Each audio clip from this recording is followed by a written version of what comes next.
नमस्कार शेतकरी मित्रांनो, R2 टेक मराठी यूट्यूब चॅनलमध्ये आपलं स्वागत आहे। शेतकऱ्यांसाठी महत्त्वाची व आनंदाची बातमी आहे मित्रांनो। शेतकऱ्यांसाठी 23 सर्वात मोठे निर्णय घेण्यात आले आहे मित्रांनो। तर आजपासून महाराष्ट्रात हे लागू होणार आहेत। तर हे कोणते निर्णय आहेत, कोणते शेतकरी पात्र असणार आहेत, तर कोणते शेतकऱ्यांना लाभ मिळणार आहेत, याबाबत सविस्तर माहिती आपण या व्हिडिओमध्ये पाहणार आहोत। तर ही व्हिडिओ नक्की शेवटपर्यंत पहा। आपण जर चॅनलवर नवीन असाल तर चॅनलला सबस्क्राईब करायला विसरू नका। चला तर मित्रांनो, व्हिडिओला सुरुवात करूया।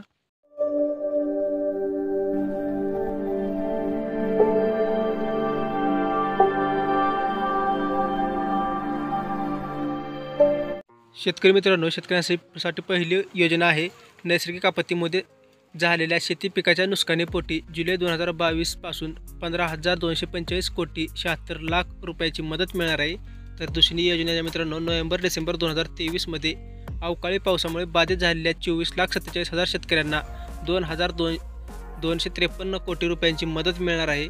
तर तिसरी योजना आहे मित्रांनो, नुकसानीसाठी क्षेत्राची मर्यादा 2 हेक्टरऐवजी 3 हेक्टर करून राज्य आपत्ती प्रतिसाद निधी म्हणजेच NDRFच्या दरानुसार अधिक दराने मदत मिळणार आहे मित्रांनो। जलयुक्त शिवार योजनेअंतर्गत मार्च 2024 अखेर 49,651 कामे पूर्ण झाले आहेत। तर 650 कोटी रुपयाची तरतूद सुद्धा केली आहे मित्रांनो। तर पाचवी योजना आहे मित्रांनो, गाळमुक्त धरण व गाळयुक्त शिवार योजनेअंतर्गत एकूण 338 जलाशयातून 83,39,818 घनमीटर गाळ काढण्यात आला आहे आणि 6,000 शेतकऱ्यांना लाभ मिळणार आहेत मित्रांनो। तर सहावी योजना आहे मित्रांनो, मत्स्य बाजार स्थापन तसेच मासळी विक्री सुविधांसाठी 50 कोटी रुपयांचा निधी मंजूर झाला आहे मित्रांनो। सातवी योजना आहे मित्रांनो, स्वच्छ व हरित ऊर्जेचे ध्येय साध्य करण्यासाठी जेनाई, सिरसाई, पुरंदर यासह सर्व शासकीय उपसा जलसिंचन योजनेसाठी सौर ऊर्जीकरण 4,200 कोटी रुपये खर्च होणार आहे। आठवी योजना आहे वैनगंगा नळगंगा नदीजोड प्रकल्प नागपूर, वर्धा, अमरावती, यवतमाळ, अकोला व बुलढाणा जिल्ह्यातील 3,71,277 हेक्टर क्षेत्रात सिंचनाचा लाभ मिळणार आहे मित्रांनो। नवी योजना आहे दूध उत्पादक शेतकऱ्यांना आधार देण्यासाठी प्रति लिटर 5 रुपये दराचा अनुदान म्हणजेच मित्रांनो एका लिटर मागे 5 रुपयाचा अनुदान देण्याची योजना जुलै 2024 पासून पुढे चालू ठेवण्यात येणार आहे। तर 10वी योजना आहे पशुसंवर्धन व दुग्ध व्यवसाय, पशुचारा आणि पशुखाद्य उत्पादन या क्षेत्रात नवउद्योजक निर्माण करण्याकरिता नवीन दुग्ध व्यवसाय उद्योजकता प्रकल्प राबवण्याचा आहे मित्रांनो। तर 11वी योजना आहे शेळी मेंढी पालन आणि कुक्कुटपालनाला प्रोत्साहन देण्यासाठी 2 नवीन प्रकल्प येणार आहेत मित्रांनो। तर 12वी योजना आहे कापूस, सोयाबीन तसेच अन्य तेलबियांच्या उत्पादकतेत वाढ आणि मूल्य साखळी विकासासाठी विशेष कृती योजना सन 2024-25 मध्ये 3.341 कोटी एवढा निधी मंजूर झाला आहे मित्रांनो। 13वी योजना आहे नोंदणीकृत 2,93,000 दूध उत्पादकांना प्रति लिटर 5 रुपया दरम्याने 223 कोटी 83 लाख रुपये अनुदान वितरित व राहिलेले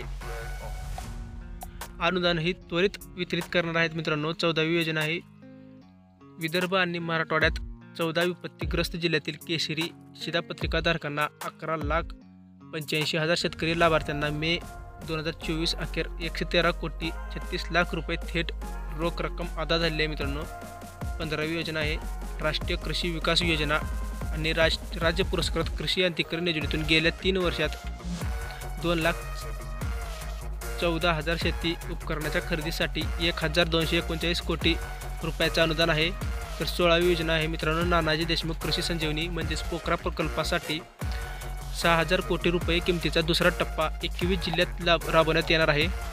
17वी पुढची योजना आहे मित्रांनो, माननीय बाळासाहेब ठाकरे कृषी व्यवसाय व ग्रामीण परिवर्तन प्रकल्पाअंतर्गत 1,561 कोटी 64 लाख रुपये किमतीचा 767 उपप्रकल्पांना मंजुरी देणार आहेत आणि सुमारे 9 लाख शेतकऱ्यांना याचा लाभ मिळणार आहे।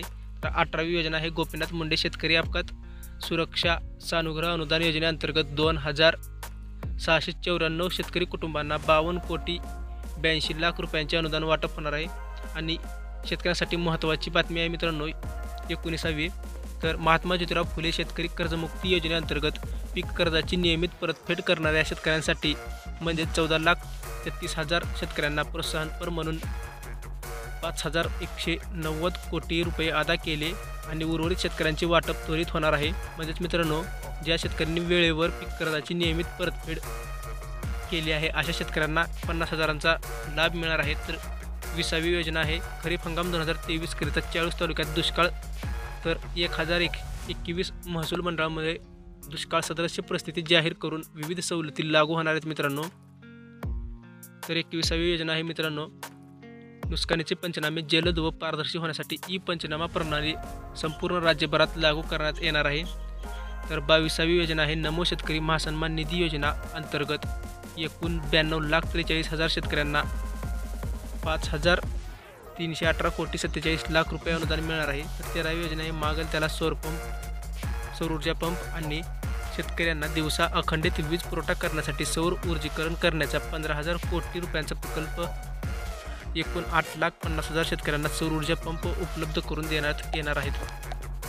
तर शेतकरी मित्रांनो, यावर्षी महाराष्ट्र अर्थसंकल्पामध्ये हे 23 महत्त्वाचे शेतकऱ्यांसाठी योजना राबवण्यात येणार आहे. तर ही माहिती तुम्हाला कशी वाटली नक्की कमेंटमध्ये सांगा. आपण जर चॅनलवर नवीन असाल तर चॅनलला सबस्क्राईब करायला विसरू नका. धन्यवाद.